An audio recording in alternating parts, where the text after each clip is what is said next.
আসসালামু আলাইকুম। আজকে আপনাদের সাথে শেয়ার করব গ্রাম থেকে আমাদের জন্য কি আসলো। ফার্স্টেই দেখুন, আমরা সুন্দরবন কুরিয়ার সার্ভিস থেকে প্রোডাক্টটি বাসায় নিয়ে আসলাম।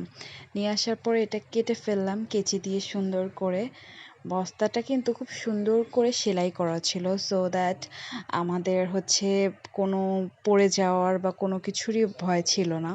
সো ফার্স্টেই দেখুন, গ্রামের তাজা কিছু সবজি ছিল এখানে। এগুলো পুঁইশাক ছিল। সো আরও কিছু আছে যেগুলো হচ্ছে ভেন্ডি। আমাদের সাইডে আমরা এটা ভেন্ডি বলি, অনেকে হয়তো এটা ঢেঁড়স বা অনেক কিছু বলেই ইয়ে করেন। তারপরে এগুলাকে একটি একটি করে বার করে নিচ্ছি। সো অল্প কিছু উস্তা ছিল এবং অনেক আম ছিল।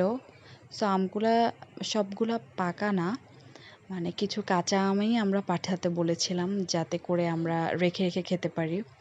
সো আরও কিছু সবজি দেখতে পেলাম, বরবটি ছিল।